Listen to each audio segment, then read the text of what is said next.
Olá, meus queridos irmãos, a paz do Senhor a todos. É com muita satisfação que estamos mais uma vez reunidos para a aplicação de mais uma lição riquíssima da nossa Escola Bíblica Dominical. Uma alegria muito especial para mim durante essa semana, porque estou resguardado de quarentena, esperando resultados ainda de alguns exames feitos, e durante esse período ainda me restou, poder gravar a Escola Bíblica Dominical, e eu louvo a Deus que o Senhor tem me dado nesse período agora do dia, onde posso fazer isso ainda, sem maiores influências, de alguns sintomas que estou sentindo. Mas prosseguindo, vamos para o mais importante, que é o nosso estudo da Palavra de Deus nessa manhã, e estamos baseados hoje em 1 Timóteo, capítulo 3, e os versos hoje são o 14 e o 16. O título da nossa revista, da nossa lição hoje, é O que é a Igreja? O objetivo da lição, conhecer o conceito bíblico de igreja. E aí pode ser que algum conceito, para alguém que ouça essa lição, não se encaixe muito bem no que você conhece por igreja. E então nós estaremos aqui discorrendo sobre algo que talvez complique um pouco a vida de alguns, ou até mesmo vá criar discussões em algumas outras searas, tá bom? Mas vamos bem lentamente seguir no curso dessa lição e aproveitando muito bem o nosso tempo, se o Senhor assim nos permitir, eu quero ler com vocês o verso 14 até o 16, que é uma recomendação paulina para Timóteo, seu filho na fé. E ele diz assim: escrevo-te estas coisas esperando ir ver-te bem depressa. Mas se tardar, para que saibas como convém andar na casa de Deus, que é a igreja do Deus vivo, a coluna e firmeza da verdade. E sem dúvida alguma, grande é o mistério da piedade. Aquele que se manifestou em carne, foi justificado em espírito, visto dos anjos, pregado aos gentios, crido no mundo e recebido acima da glória. Que finalização! Esse versículo 16, então, é de encher completamente o nosso coração com essa revelação do Espírito Santo e essa habilidade maravilhosa do apóstolo Paulo em trazer para nós, não é verdade, queridos irmãos, também, na consequência dele ter escrito para Timóteo, traz para nós essa alegria de sabermos que o Senhor intercede por nós. Mas o título é: O que é a igreja? Essa é a grande pergunta. Timóteo tinha sido deixado em Éfeso justamente para colocar as coisas no lugar. É só você dar uma olhada lá em 1 Timóteo, capítulo 1, versículo 3, você vai ver logo essa realidade de Paulo. E aqui nos versículos 14 até o 16, nós vemos Paulo dizendo que ele está escrevendo isso também para que, se ele tardar em chegar, para que Timóteo saiba como proceder. Olha que preocupação linda, maravilhosa. Então, a base é essa. Primeiro, o que é a igreja? Esses versículos falaram para nós abundantemente.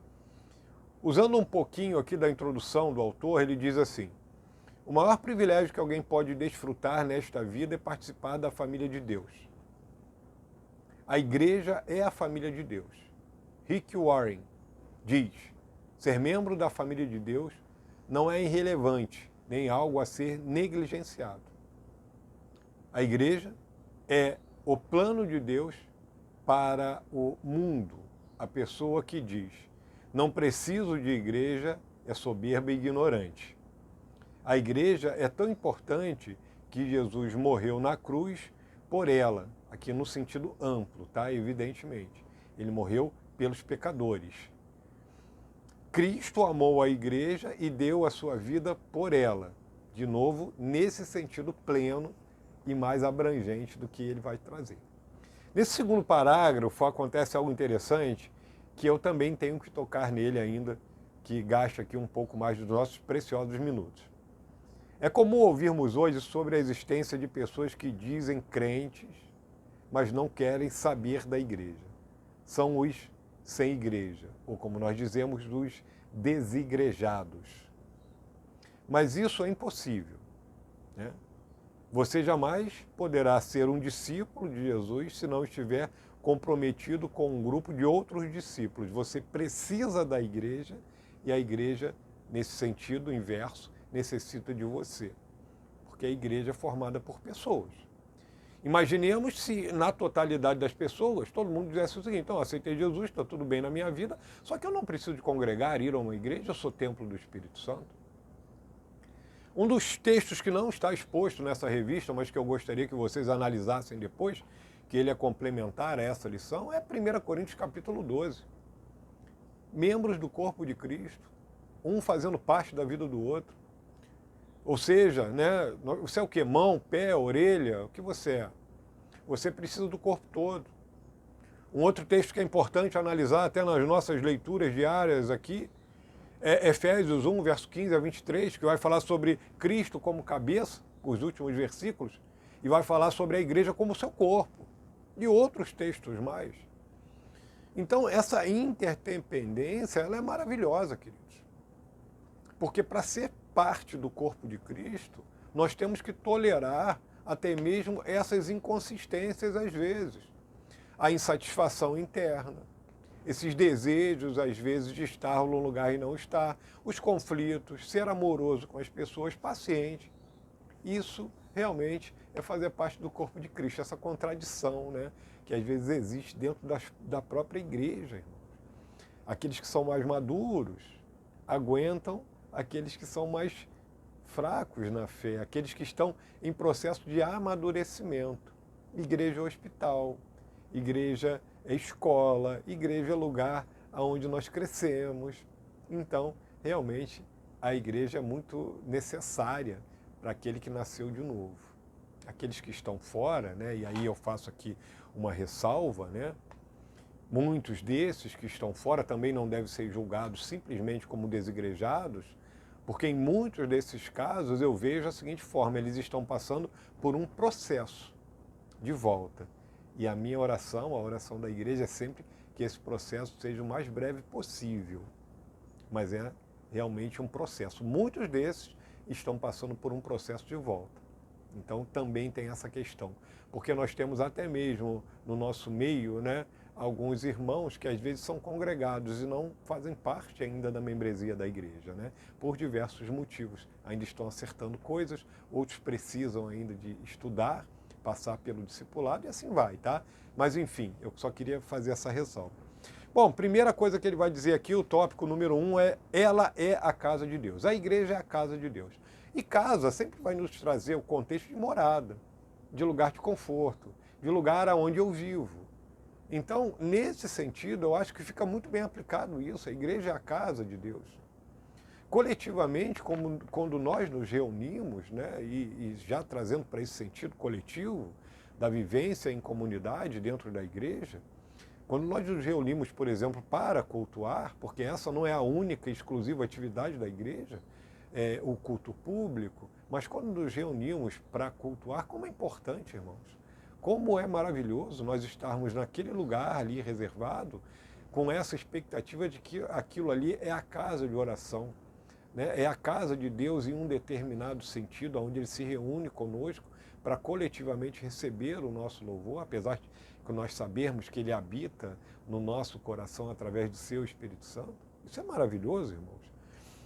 A família, ele coloca aqui, olha, considerando o contexto, a ênfase de Paulo é sobre a igreja como uma família, né? 1 Timóteo 3, aí ele vai dar as referências.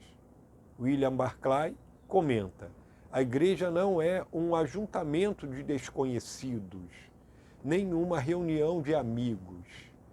Ele sai desses extremos, e eu gosto disso. A igreja é a família de Deus. Ou seja, eu quis pegar esse comentário de Barclay justamente para que a gente entre nisso. Olha, não é um ajuntamento de pessoas desconhecidas, porque conheço pessoas até que se associaram, né, e que estão fazendo parte de igrejas maiores, porque ali não conhecem quase ninguém. E eu não tenho nada contra grandes igrejas, muito pelo contrário, acho fantástico, desde que, né, acho bacana essa questão da distribuição, muito mais trabalho, né, muito mais ênfase, mas muito mais poder também de evangelização nesse sentido e de alcançar também os alvos missionários, e é bom para muitas coisas. Mas aqui, irmãos, o que o autor está falando, aqui nesse comentário de Barclay, está falando sobre isso. Não é um lugar onde você não tem que conhecer ninguém, não é isso.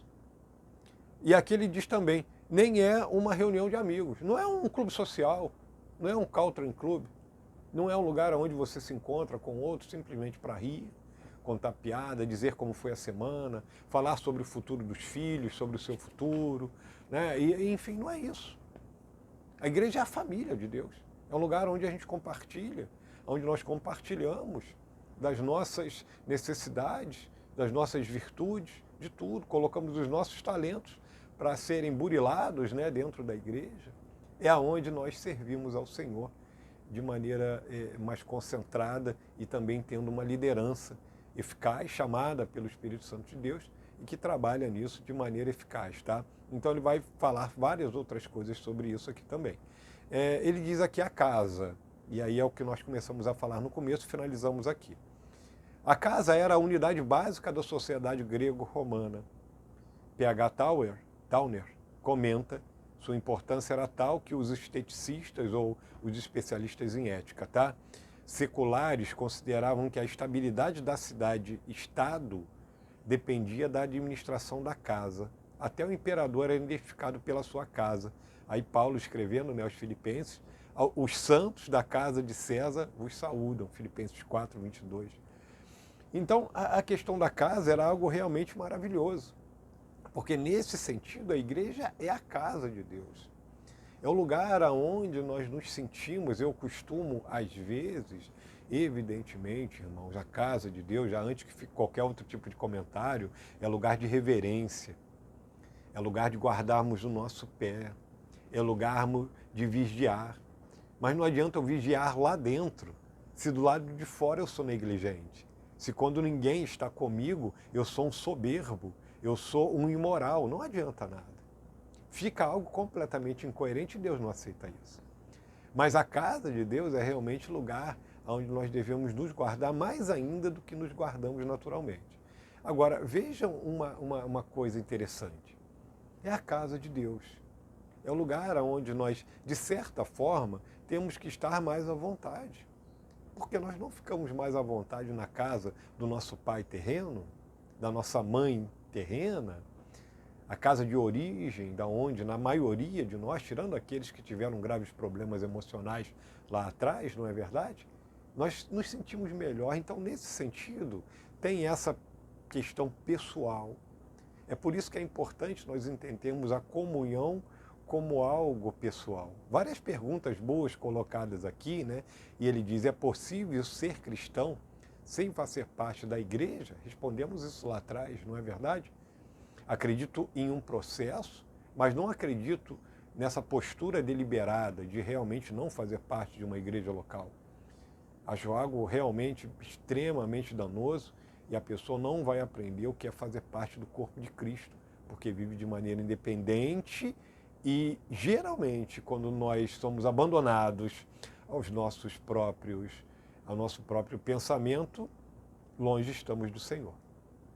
Em todo texto onde nós vemos o Senhor nos deixando fazer o que nós queremos, realmente, nós acabamos sendo abandonados por Senhor. Em situações normais, em mundos normais, onde nós temos a alegria de poder ir até a igreja, estar em comunhão e fazer parte das reuniões, é realmente muito saudável fazer parte de uma igreja, ainda que tenhamos problemas, porque toda igreja realmente vai ter problemas, tá? Segundo ponto aí, segundo tópico, ela é a igreja do Deus vivo. Continuando, Paulo diz que a igreja é a igreja do Deus vivo. E ele vai destacar duas ideias fundamentais. A primeira delas é aquela já conhecida e muito estudada em nossa igreja, por muitas vezes, falamos diversas vezes sobre isso, desde há 23 anos atrás, quando cheguei à igreja, e há mais de 50 anos atrás, a nossa igreja fala sobre isso, igreja eclésia. A palavra eclésia significa assembleia reunida por pessoas que foram chamadas ou arrancadas de. tiradas, chamadas para fora, tá? E algumas coisas paralelas a esse pensamento, análogas, estão completamente corretas. Ela aparece 144 vezes no Novo Testamento, 66 escritos nos escritos de Paulo. Ele a usa com vários sentidos, e aí ele vai falar sobre todos esses sentidos aí, alguns que ele coloca, né? E é importante que a gente saiba disso. Congregação local de cristãos, congregação de uma determinada região, a igreja doméstica que se reunia nos lares, e a igreja celestial ou escatológica.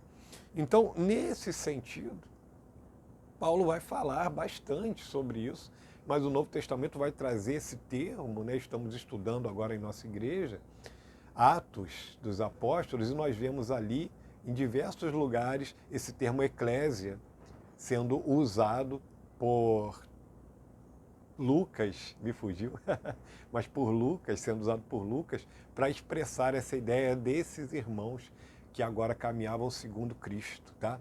Seguindo aqui esse segundo parágrafo, nós vamos entrar em um conceito muito particular, né, desse nosso pensamento cristão e dos autores de nossa lição. Ele diz assim: o conceito básico de igreja, eclésia, é povo de Deus, povo que foi chamado por Deus à comunhão por Jesus, né? De Jesus, por Jesus também estaria bem colocado. 3 verdades ele vai falar aí, inseridas nesse conceito, povo eleito.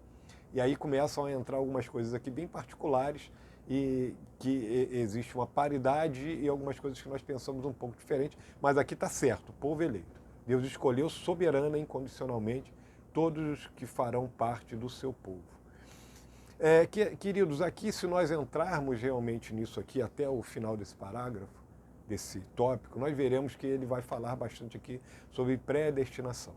E nós entendemos a predestinação de uma outra forma, não dessa forma que é colocada pelo autor, mas respeitamos muitíssimo a colocação dele aqui, muito bem feita, mas já por muitas vezes, já acompanhei alguns estudos desses, já vi estudos, né, pela internet e em outras oportunidades, e até leituras mesmo, livros falando sobre isso, que trazem isso de maneira bem adequada. E eu fico impressionado com isso, porque quando você coloca pessoas que entendem muito sobre esse assunto, sobre predestinação, e aqueles até mesmo que rejeitam a predestinação completamente, você vê que existe um choque e que acontece isso. O mais importante nós sabemos que para você realmente nascer de novo, você tem que se arrepender dos seus pecados e aceitar Jesus como seu Salvador.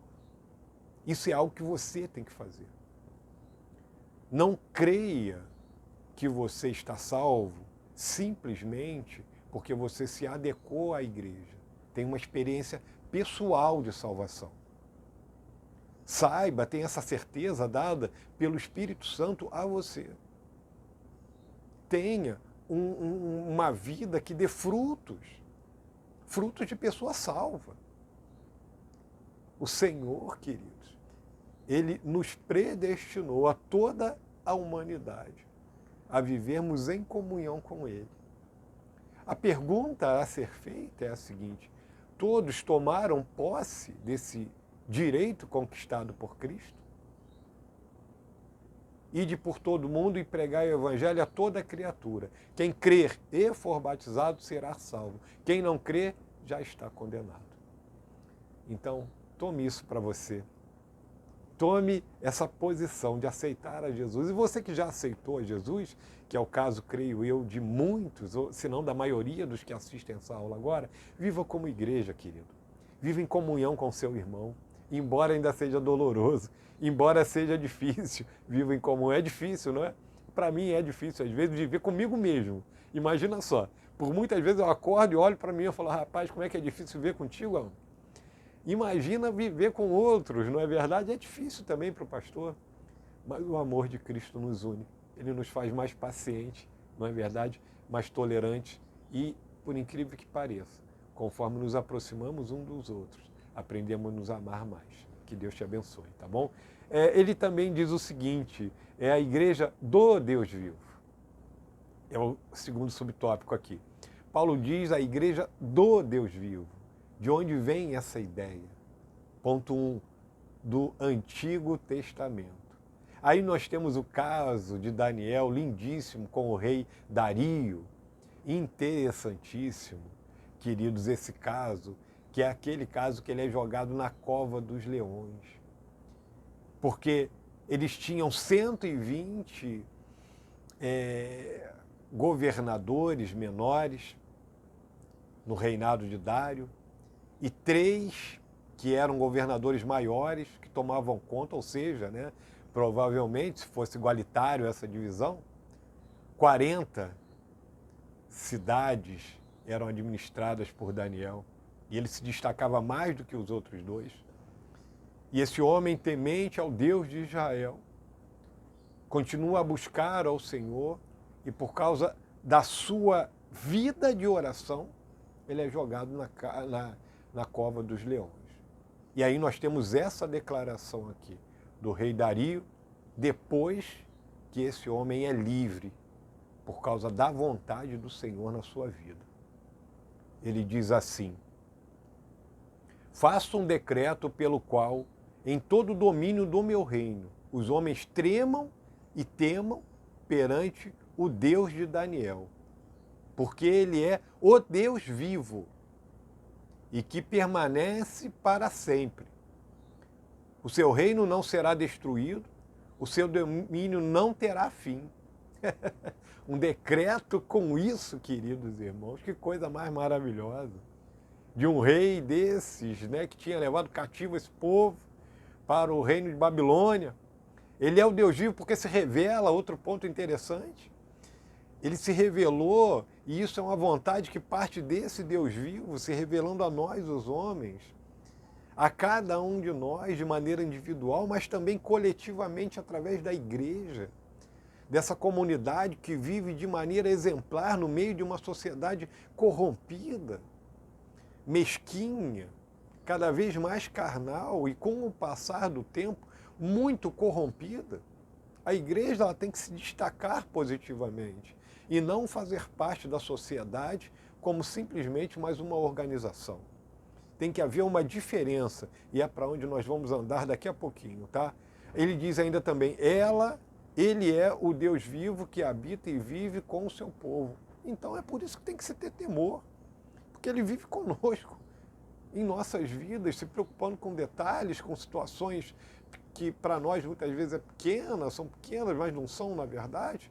Deus se preocupa com detalhes de nossa vida, tá?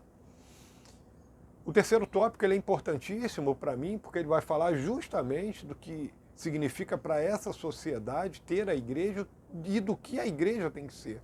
E aqui entra para mim algumas dúvidas, às vezes, sobre o que a sociedade está vendo agora. Como a igreja anda? Ela anda de maneira honesta, né? E aí eu posso dizer por nossa igreja, graças a Deus, sim, todos os impostos, todas as situações que são concernentes à responsabilidade da igreja com o governo civil estão corretas, louvo a Deus por isso. Inclusive os pastores, né, e todas as outras pessoas da igreja andam de maneira mais correta. Tem que estar num nível maior, e o autor diz aqui, ela é a coluna e baluarte da verdade. Vamos entender um pouco? Então eu quero reservar esse tempo para isso. Paulo diz que a igreja é a coluna e baluarte da verdade. É o verso 15, tá? Trata-se de 2 figuras de construção e de arquitetura. Coluna, estilos, pilar de sustentação. É exatamente quando ele coloca isso aqui, desse estudar e aprofundar, ainda que de maneira rasa, do grego, do original disso, coluna. Coluna é o pilar de sustentação. A verdade não pode faltar, porque senão a igreja não se sustenta. A verdade, ela tem que fazer parte da vida do cristão de maneira individual, senão a vida individual dele será corrompida, abalada. E se ele não tomar cuidado, ele pode sofrer uma ruptura muito séria, que vai levar ele a viver de maneira distanciada do seu Deus. Então, muito cuidado com isso, tá? Ele também diz o seguinte, a outra função é estética, ela embeleza a construção. A palavra baluarte, hedraioma, é um suporte, o apoio, tal como uma viga que dá estabilidade e sustentação a um prédio, e é visto, aí eu não tenho como deixar de voltar os meus olhos para a história de Jó, lá no começo, Deus se expressando para o derrotado, não é verdade? Aquele que perdeu a batalha. Ele diz o seguinte: viste lá na terra o meu servo Jó? Que coisa maravilhosa. Eu não consigo olhar aquela expressão e não entender humanamente um sorriso, uma satisfação, um orgulho divino, né, nesse sentido. Olha que coisa bonita, Deus falando isso. Então, esse baluarte, quer dizer, a verdade, ela embeleza. A verdade, ela traz sustentação, mas também embeleza.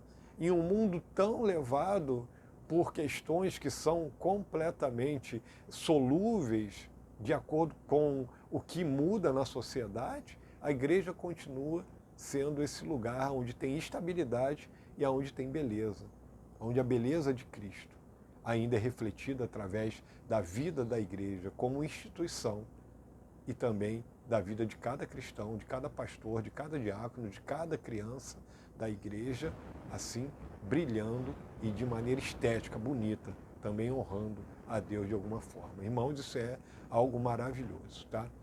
Ele diz aqui algo interessante, né, no finalzinho: quando visitamos o sítio arqueológico da cidade de Éfeso, em 2013, na Turquia, ficamos impressionados com a beleza de suas construções. Quase todas as grandes e belas construções eram sustentadas por fortes colunas. Né? Destaca-se, ele vai falar do templo de Diana, dos Efésios, né? E coisas assim. Então, a arquitetura, ela aponta para isso. Mas trazendo isso para a vida espiritual, eu digo para você que você tenha sustentação na palavra de Deus e em Cristo, e que também você reflita a beleza, que você exteriorize, que as pessoas vejam em ti a beleza de Cristo, que a beleza de Cristo se veja em ti, em mim, nas nossas atitudes, no nosso olhar, nas nossas publicações. Vivemos em uma sociedade, irmãos, onde verdadeiramente aquilo que era virtual se torna cada vez mais real. Então nós temos que tomar cuidado também com isso, né? Que as nossas publicações de internet, nas redes sociais e até expressão de opiniões, né, sejam balizadas sempre pela palavra de Deus, para não agredir, mas expressando verdadeiramente qual é a verdade da nossa fé. Esteja pronto, querido, para responder a cada um que perguntar sobre a sua fé, sobre ela é a coluna e o baluarte da verdade, que você sabe expressar isso. Verdades básicas sobre a igreja, quase chegando à finalização. Ele vai falar de novo, né, sobre 3 verdades básicas sobre a igreja, e verdades básicas, quer dizer, eu quero dizer que são fundamentais.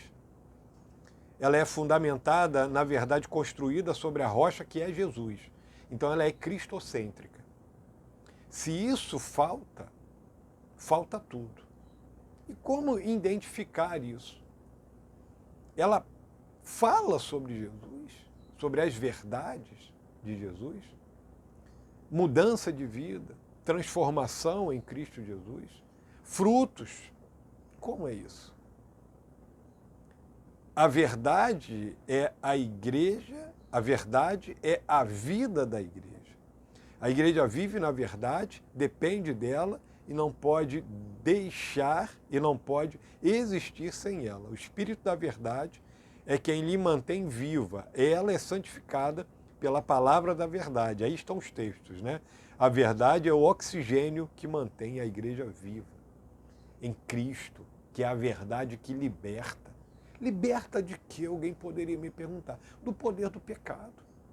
Irmãos amados, cristão, crente, não pode viver amarrado a pecados, vivendo uma vida de pecado tortuoso, tem que entregar realmente esse comando da sua vida a Cristo. Qual é a área da sua vida que Cristo menos domina? Aonde você mais interfere, aonde você mais... Essa é a área perigosa da sua vida. Então, por quê? Você tem que deixar a verdade de Cristo atuar nisso, tá bom? A verdade é a mensagem da igreja. Ele finaliza assim: ela prega e ensina a palavra de Deus. tal como o baluarte, a igreja vive, protege, sustenta, exibe e proclama a palavra da vida. É Cristo. A igreja, evidentemente, ela conhece os aspectos humanos da vida, os aspectos emocionais, sociais. Cada vez mais os pastores se formam e outras pessoas também que apoiam os ministérios pastorais dentro das igrejas, até pela melhora da escolaridade no tempo atual, vêm preparadas para isso, e nós temos que louvar a Deus, irmãos. Todo mundo somando, trabalhando. O homem tem aspectos sociais e emocionais que não podem ser negligenciados, mas vejam, Cristo é a verdade que liberta. Quando Cristo está em primeiro lugar, no local correto, as outras coisas se encaixam em nossa vida. É Cristo em primeiro lugar e não pode ser substituído. Isso é a base. Cristo é a verdade que liberta. E ele diz, arrependei-vos dos seus pecados. A verdade principal. Continuamos a falar do mesmo assunto. Qual é a verdade principal que a igreja deve sustentar e exibir?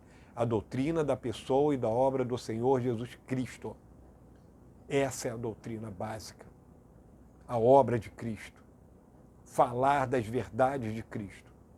Uma das principais cerimônias que a igreja realiza é uma das ordenanças deixadas pelo Senhor, é a ceia do Senhor, que vai falar do sangue e do corpo de Cristo sendo entregue e sendo derramado na cruz